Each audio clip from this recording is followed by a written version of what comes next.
It circles the planet 16 times a day, 350 kilometers above our heads. Okay, great news, Rex. Thanks a lot. The International Space Station is the largest man-made object in the sky and is home to a crew of 10 astronauts. They are carrying out experiments to investigate how life might be moved off the planet. I'm going to give you some sequence here. Stand by. Such work may one day allow us to colonize the Moon or even Mars.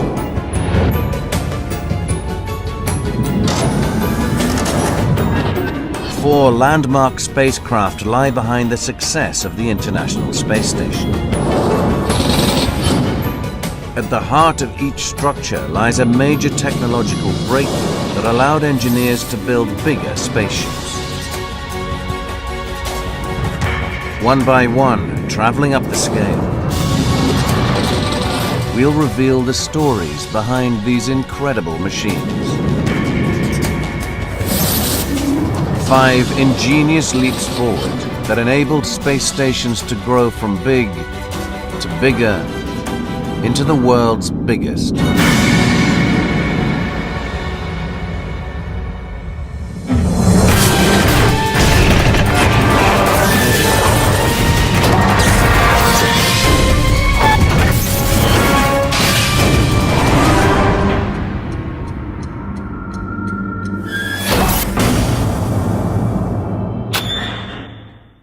Ten, 9, 8, go for main engine start. 7, 6, main engine ignition. 4, 3, 2, 1, 0, and liftoff of Space Shuttle Atlantis as Columbus sets sail on a voyage of science to the space station. Houston now controlling Atlantis on February 2008. Space Shuttle Atlantis begins a 13-day mission to deliver the latest components to the continually evolving International Space Station. Kennedy Space Center, traveling 2,000 miles an hour. For the past 11 years, astronauts have been piecing together the structure in space. By the time it's finished, it will consist of 14 modules, including science laboratories and living quarters, and will weigh 400 tons. 1 meter to go. Copy. At a cost of $100 billion, it is the most expensive and challenging construction project ever undertaken.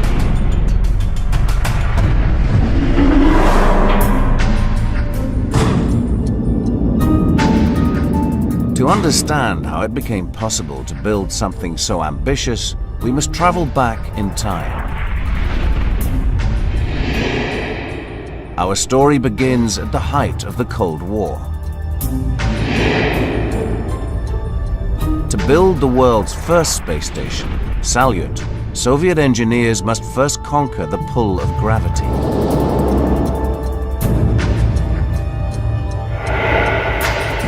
Over. The Eagle has landed. June 1969. America beats the Soviet Union in the race to put a man on the moon. Go ahead, Mr. President. This is Houston out. Hello, Neil and Buzz.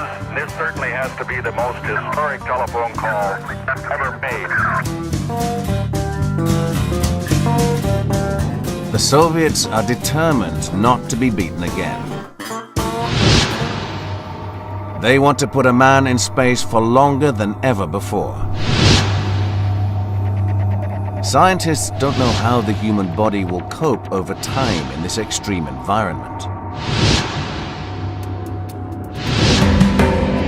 So they decide to put a laboratory in space to find out.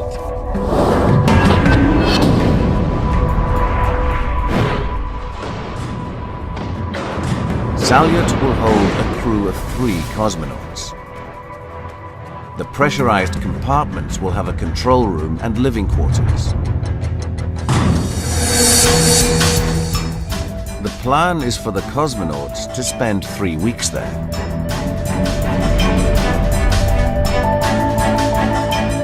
But to stay in orbit that long, Salyut must travel at 28,000 kilometers per hour for the duration of the mission.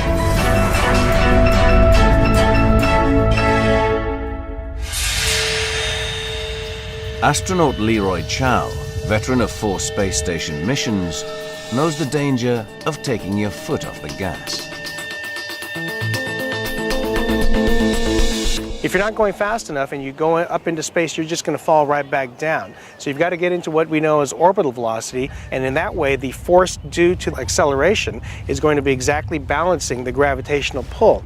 When those forces are equal, then the object will stay that distance from the Earth or whatever object it's orbiting.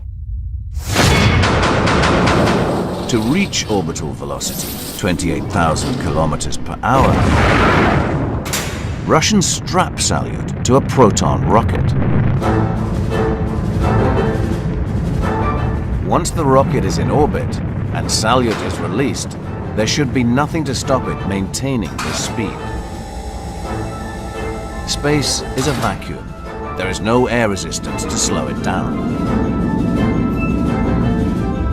But unfortunately, this vacuum is not completely empty. Well, in principle, if you didn't have any friction at all, then you would, once in orbit, you would stay in orbit. In the case of the Earth, we have an atmosphere of air, of course, and so even at an altitude of several hundred miles, there's still some air molecules up there.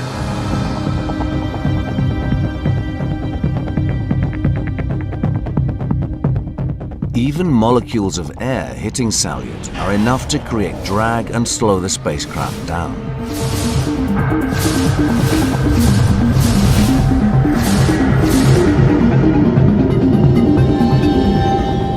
If the speed drops below orbital velocity, gravity will pull the craft back to the Earth to disastrous effect. So periodically, the space station and other spacecraft need to be reboosted by lighting rocket engines and moving your orbit up higher again in order to counteract that effect of the drag. But using a rocket to boost Salyut is risky.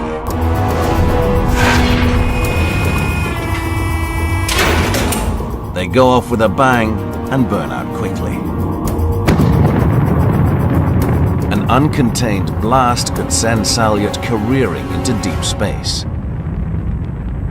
Engineers need a rocket they can keep in check. The answer comes from an unexpected place. During the Korean War, the US Army wants to move their soldiers quickly around the battlefield.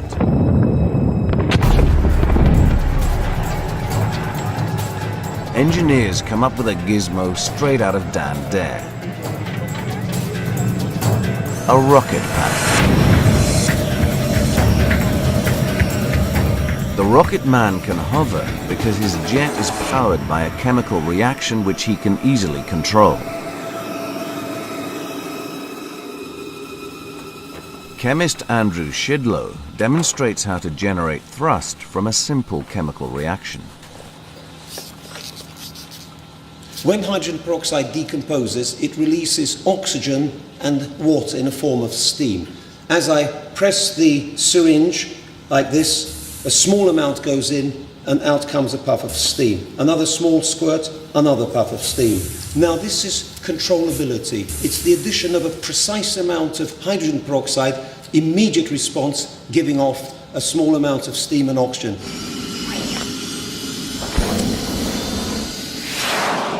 The Soviets fit chemical motors similar to those pioneered on the rocket pad to their space station.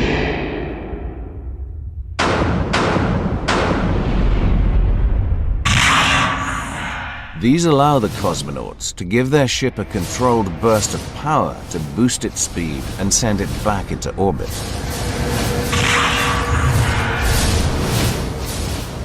This way, the crew managed to circle the Earth for 23 days, a new world record.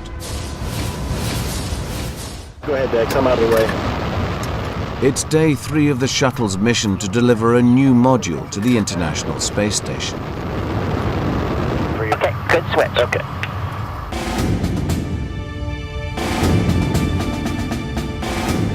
Even after it has docked, the shuttle may be required to perform another crucial task.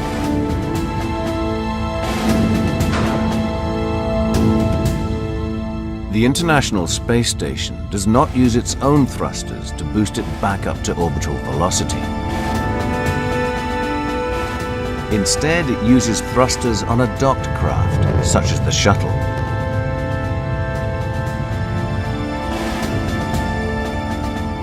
The space station also has to constantly correct its position to keep its solar panels facing the sun.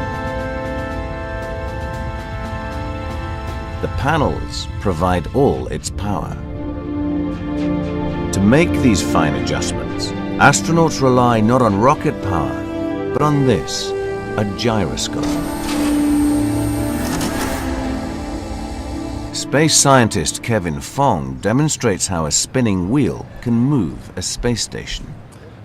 This is a gyroscope. It's a very crude example of the sort of thing they have on space station. Now, like all gyroscopes, once it's up and spinning, it wants to stay where it is. And if you imagine that this plate here is the frictionless, weightless environment of space, if you can, and we get on top of it.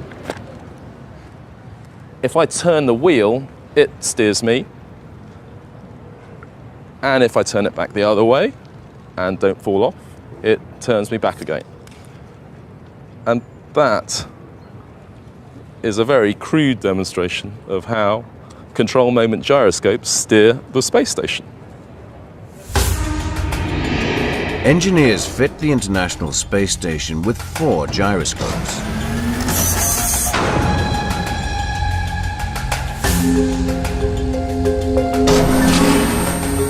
As engineers on the ground adjust the tilt of these spinning wheels, they exert a force on the space station which makes it move.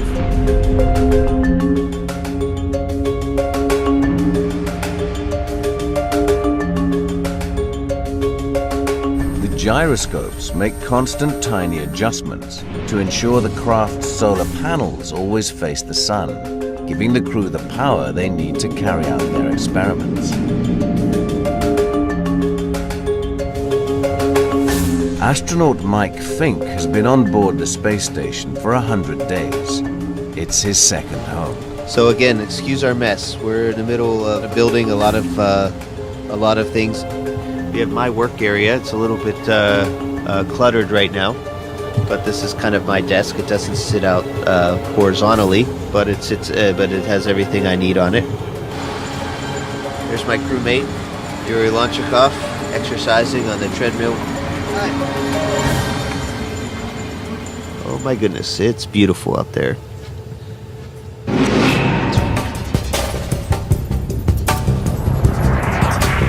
Back in 1971, thrusters keep Salyut in orbit for 23 days.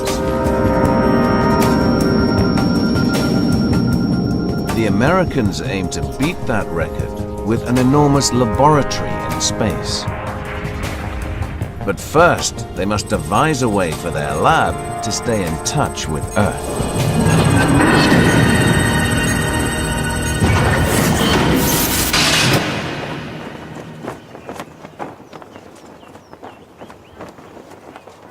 In the late 1960s, NASA scientists plan a series of unique experiments to be conducted in space.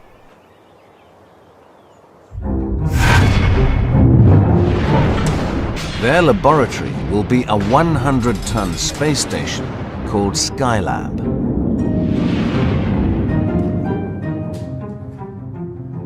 Three astronauts will be their human guinea pigs. The scientists want to investigate the tremendous toll that living in zero gravity takes on the human body.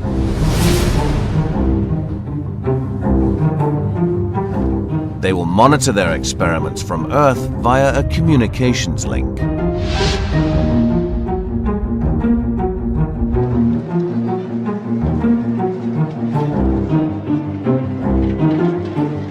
Spending time in space can leave astronauts without the muscle power to stand up when they return to Earth. Space is a uniquely hostile environment, but one of the things that makes it very challenging is the weightlessness. There's lots of systems in your body that are dependent upon gravity just for their normal upkeep, your muscles and bones, but also your heart, which is essentially a muscle pump. Without the constant force of Earth's gravity to work against, muscles like the heart begin to waste away. And the longer the human body stays in space, the more muscle power it loses. Scientists must overcome this problem for humans to live on planets where the pull of gravity is less than on Earth.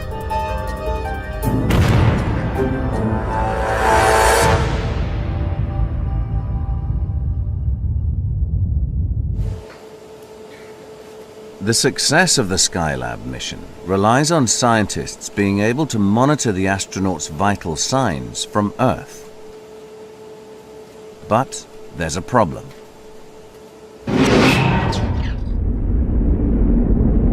Houston plans to use radio waves to communicate with Skylab.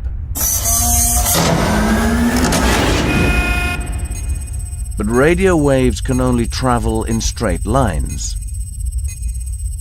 It takes Skylab 90 minutes to orbit Earth.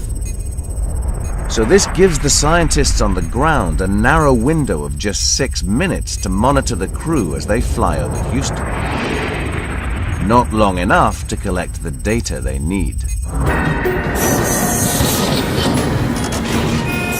So NASA establishes 11 additional ground stations around the globe to assist Houston.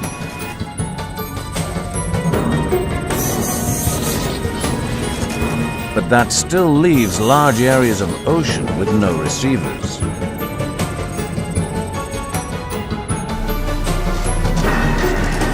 So they fit some to the deck of a ship to try to track the space station as it flies over the sea.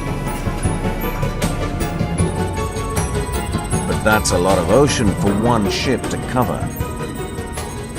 It's impossible for any ship to travel fast enough to keep up with Skylab.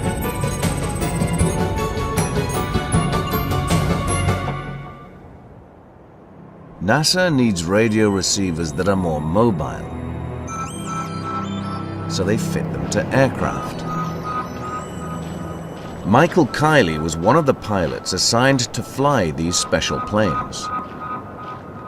Because of the capabilities of the aircraft, we could position these anywhere in the world based on the orbit of the spacecraft and able to provide real-time, continuous, full-time communications with the astronauts. A 2-meter radio receiver dish is housed in the nose of the aircraft. Electric motors enable the dish to move around so it can aim at any point in the sky.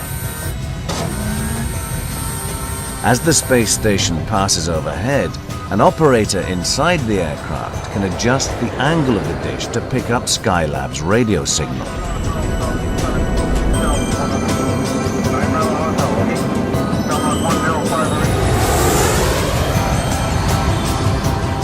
As Skylab passes out of range of one aircraft, another takes over. It takes a fleet of 8 aircraft flying around the globe to maintain unbroken contact with Skylab's crew. Flying these aircraft requires great skill. You had to be in actual position for the spacecraft coming over the horizon with the antenna and the airplane pointed towards where the spacecraft was coming up. Track the spacecraft for as long as you could to get the maximum amount of data relayed back to Houston. Thanks to pilots like Michael Kiley, the Earthbound experts are able to keep a constant check on their subjects in space. The scientists try to strengthen wasted muscles by getting the astronauts to exercise against the resistance of elastic ropes. They give underused hearts a workout by cocooning crew members in a machine that simulates the gravity of Earth.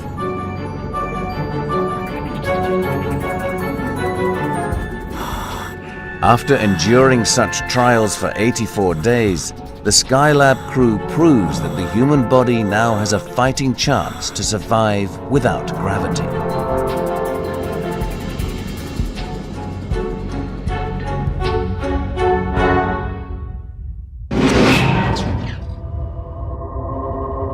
Today on the International Space Station, scientists have worked out that astronauts need to exercise for precisely 2.5 hours each day to keep their muscles healthy. But in this orbiting laboratory, the astronauts themselves are no longer the prime focus of scientific experiments. The astronauts are also investigating how crops might be grown and how animals might be bred in a gravity-free environment.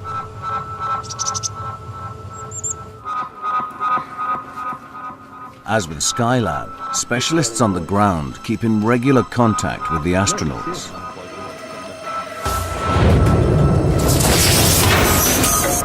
Today they communicate via satellite rather than aircraft.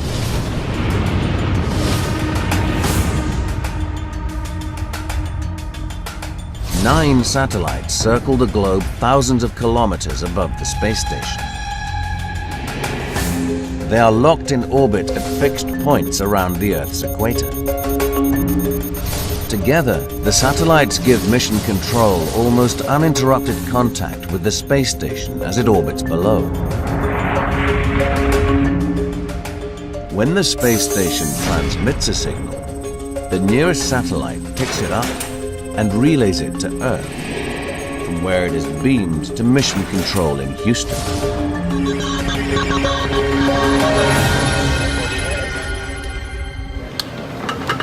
And go ahead, Koichi. Appreciate it. A good performance, step one. And Koichi, that's not a problem. Thanks for the heads up. Back in 1973, a fleet of aircraft allowed the American Skylab to stay in touch with ground control.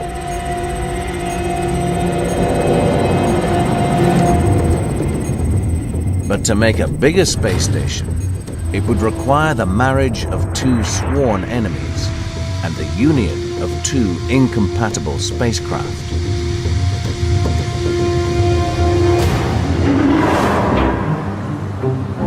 In 1975, the United States and the Soviet Union make an announcement that shakes the world. They will pool their resources to create a single space station. This joint effort will be a symbol of the thawing of the Cold War and bring an end to the tensions of the space race.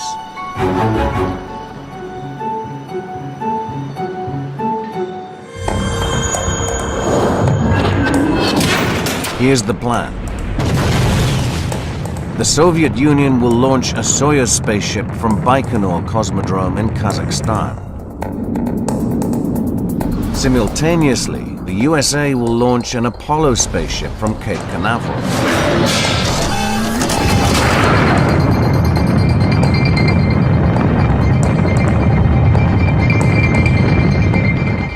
Both craft will dock in orbit 220 kilometers above the Earth.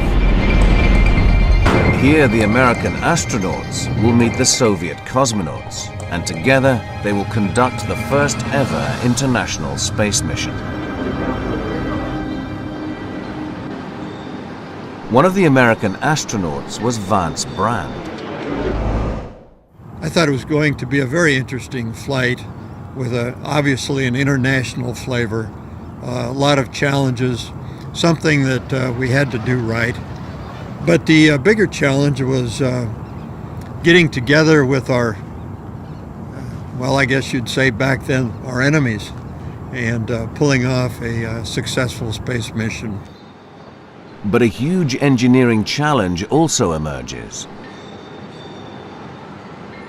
The Russian and American spacecraft are a mechanical mismatch. Both were designed at the height of the Cold War, behind a veil of secrecy. And in one crucial aspect, they are incompatible with one another.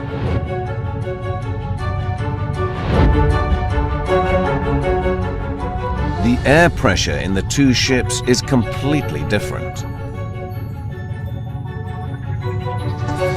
The air in the Russian Soyuz craft is maintained at the same pressure as air on Earth.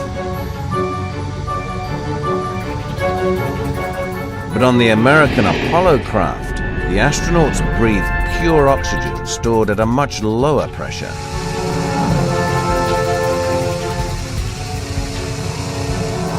If the Americans open the hatch, the sudden change in air pressure could have a devastating effect on their Russian counterparts.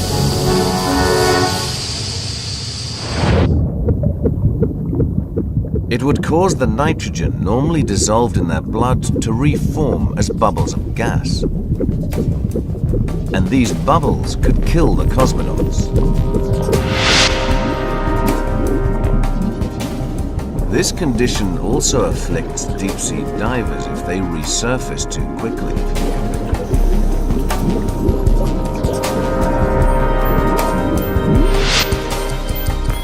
They can prevent it by sitting in a chamber where the air pressure is gradually decreased.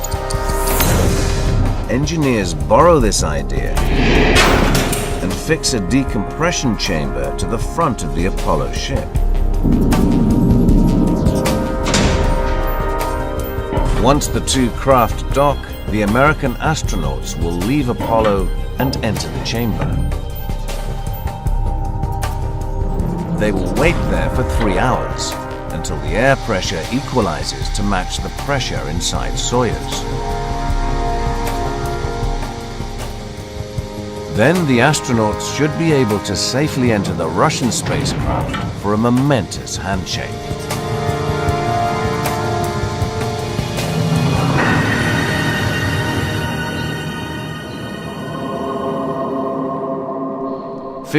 July 1975. Vance Brand and the Apollo crew set off on their mission. Oh, please don't forget about the Less than 5 meters distance. Contact. When we connected, why, there was a slight lurch and latches made, and there we were. We were elated. It meant that we'd gotten there successfully, nothing had gone wrong, and we'd accomplished step 1 of our mission. Step 2. The Americans wait for their bodies to acclimatize. Tensions run high on both sides of this iron curtain.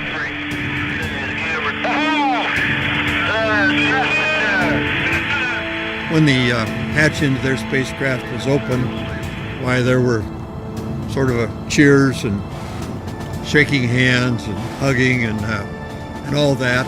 It was really a base that was put in place to improve future international cooperation, especially between Eastern Bloc countries and the West. Welcome aboard Soyuz. We see that too. It may be almost forgotten now, but we made steps that improved world relations, and we developed a pretty neat new docking system too. This extraordinary meeting sets the tone for future worldwide cooperation on the even more ambitious International Space Station.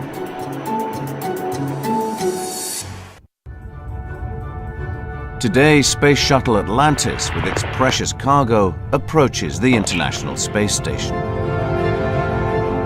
Set. All right, here we go. In the center position. After a 3-day journey, the shuttle prepares to dock. Moving it to the right about maybe 15 minutes or so. And that's dash 535. Flight controller standing by for contact and capture of the International Space Station. The new module has arrived safe and sound. So too has the multinational crew. Hey! Man, great to be here. Hey, Dan! Ball in a China shop. The station has maintained a permanent human presence in space for nearly a decade.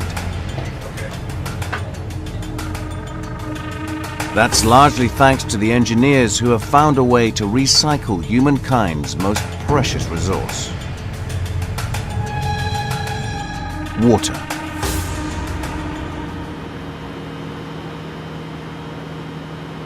At Marshall Space Center in Alabama, scientists have built a mock-up of a space station module to perfect the latest water recycling techniques.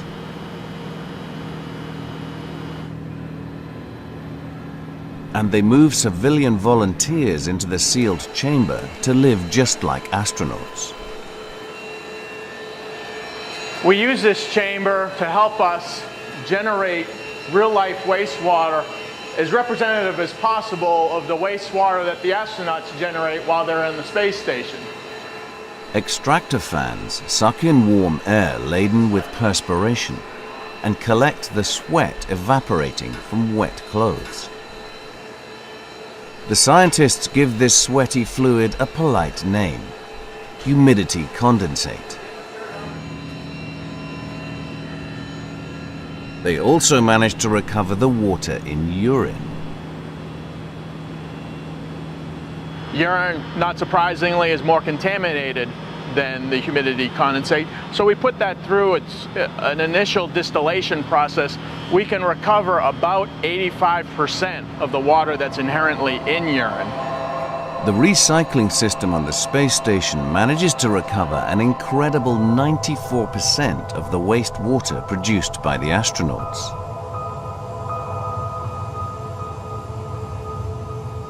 And the crew not only drink this water, they breathe it too.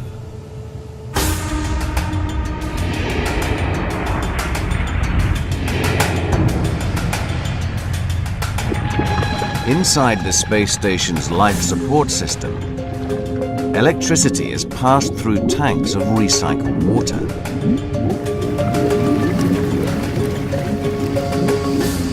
This charge of energy splits the water into its chemical components: hydrogen and oxygen. Pumps channel the oxygen through pipes that run throughout the craft to carry the life-giving gas to the crew. Fresh air from sweat and urine.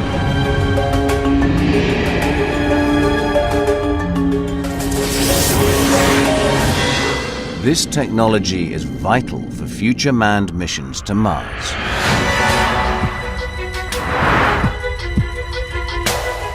A return trip could take 2 years, during which time a crew of 4 would use over 36,000 liters of water. So it's crucial space scientists learn how to recycle every last drop to minimize the amount the crew have to carry on board. Back in 1975, the meeting of American and Soviet minds produces a spacecraft that's a world beater.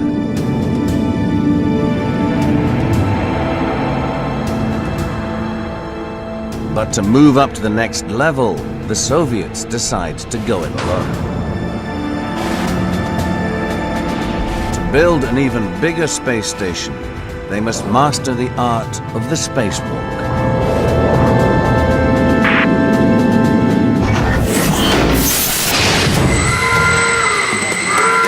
In February 1986, a Soviet rocket takes off carrying the first section of an enormous spacecraft.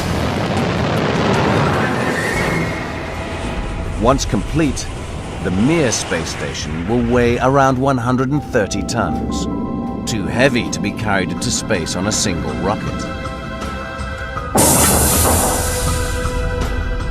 So it must be sent up in 6 separate sections. Construction work will be carried out by a team of spacewalking cosmonauts. A radical idea. They were cutting new ground. This was a new thing. They said, well, gosh, let's see if we can build a bigger space station. What can we do? What are the problems that might come up, and what can we learn? The first challenge is working outside in such a hostile environment. Up here, temperatures can range from over 275 degrees in the sun to minus 275 in the shade. Pictures or the swatch? NASA astronaut Randy Bresnik reveals how a spacesuit fed with cold liquid benefits the spacewalker. The liquid cooling garment is the mesh-looking type with all these tubes. You know, a few 100 yards of tubing that actually have the water cooling that cycles through the whole thing, and you can adjust to control your body temperature. So when it's, you know, minus 275, you can turn up the temperature and stay warm, and then when it's plus 275 degrees, you can turn the cooling up and cool down. So we need the suit to basically make a little individual spacecraft when you're outside being able to do the work.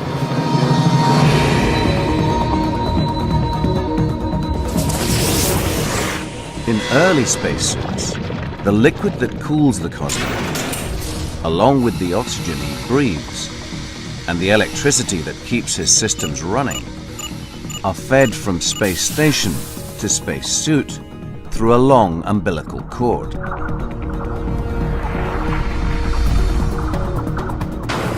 But this cord poses a problem for the cosmonauts building Mir. Not only does it limit their maneuverability around the station, but if it snags and springs a leak, it could spell disaster for the cosmonaut.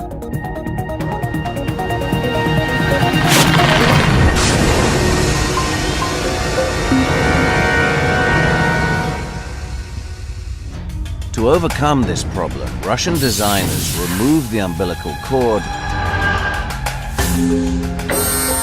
and replace it with a portable backpack.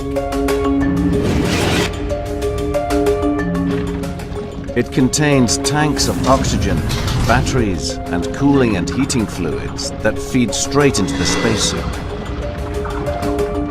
The designers supply 2 of each component in case one fails. The cosmonaut can't bend his head far enough to see the control panel on his chest. So the designers have thoughtfully supplied him with a built-in mirror.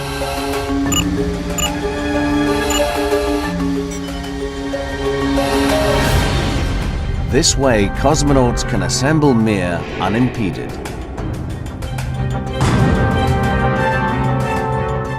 Despite their increased agility, it takes them 10 years to complete the space station. But the new spacesuit makes it far easier to build a structure of almost any shape and size out in space.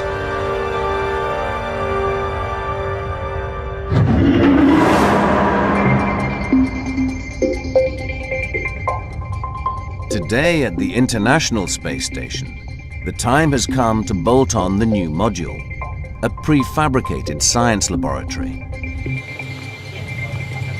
Astronaut Rex Walheim checks his spacesuit before his 7-hour spacewalk to fix the module onto the station's hull. We copy the expected messages and we're still just waiting on telemetry for Rex's suit. To prepare for this, Rex has undergone over 200 hours of intense training on Earth. Okay, copy. We're standing by. This water tank at the Johnson Space Center creates a near weightless environment for the astronauts to train in.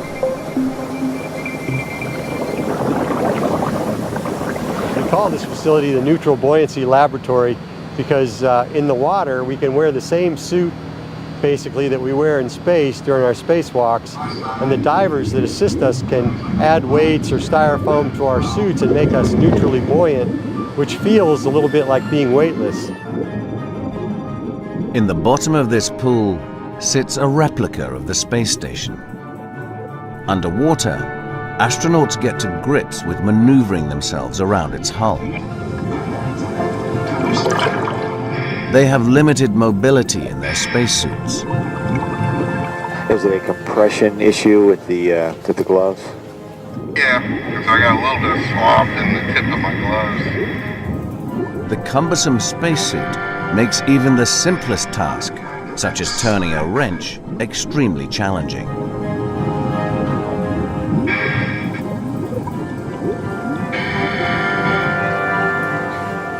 His helmet is touching the lights here. You had Dave for that port lamp and cutting all cables.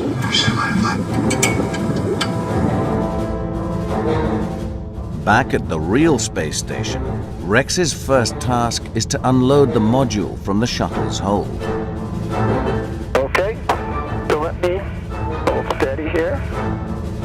10-ton laboratory may be weightless in space, but to move this awkward shape, he needs a helping hand.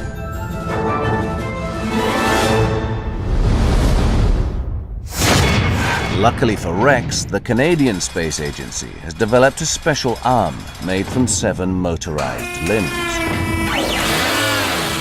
The arm is firmly anchored into portholes on the station's hull.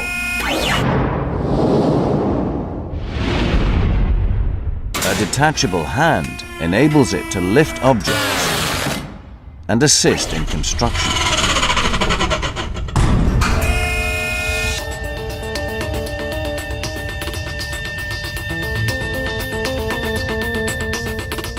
The crew use the arm to lift the laboratory out of the cargo bay.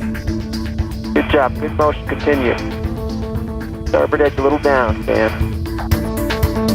The arm bends to line the module up with its docking port. 1 meter to go. Copy. Rex then bolts the laboratory in place by hand. We just stuck a little bit. Okay, looks good. Thanks. In just a few days' time, the laboratory will be up and running. Thanks, Rex. Great job, guys. In 1986, Soviet engineers cracked the problem of building in space and assemble a space station of unprecedented scale.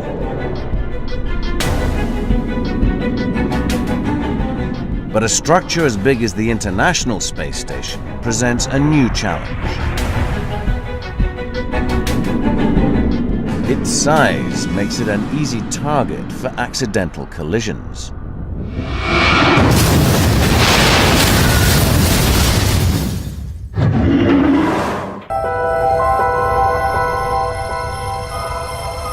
Today, the crew of the International Space Station live with the constant threat of being hit by a flying object.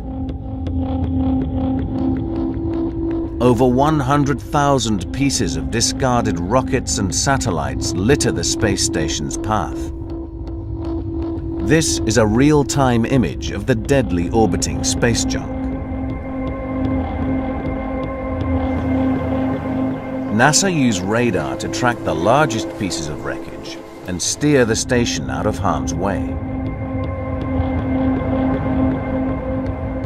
But the greatest threat comes from debris that's too small to see. Something as minute as a grain of sand traveling at orbital speed would have enough momentum to rupture the station's hull, cause it to depressurize and kill those on board.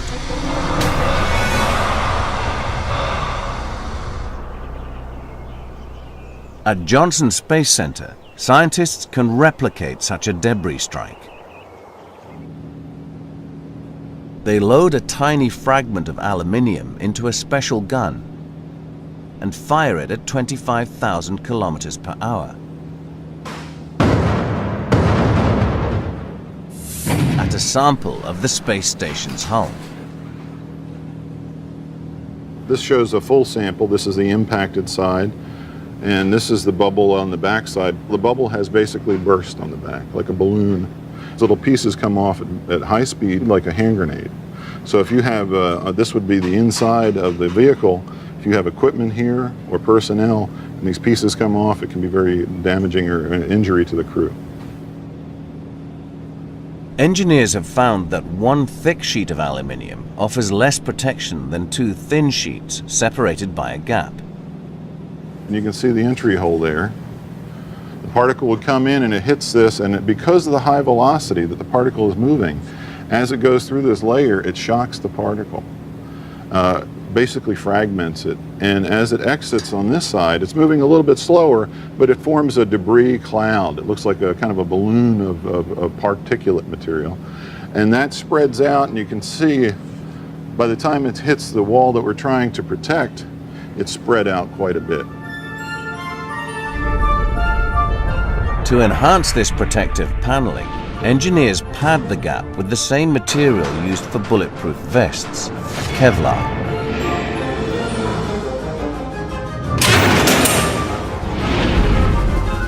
Now if an object penetrates the outer layer, the Kevlar takes the sting out of the cloud of debris, leaving the inner layer unharmed. Engineers fit shielding around the most vulnerable areas of the space station.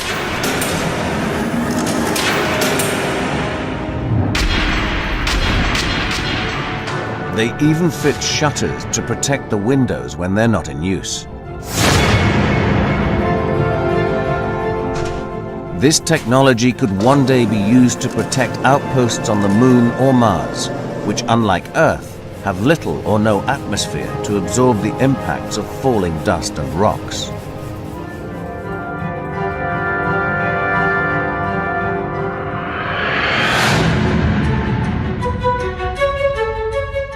Secure behind his aluminium and Kevlar shield, Mike Fink and his team can now get to work inside the new Columbus laboratory. Here we are in the Columbus module, the pride of the European Space Agency. This is exactly how we work and live in space. And I hope you enjoyed the tour. This is Mike Fink saying goodbye and thanks. The International Space Station paves the way for human beings to inhabit other worlds. It really is the ultimate spacecraft, until someone builds an even bigger one.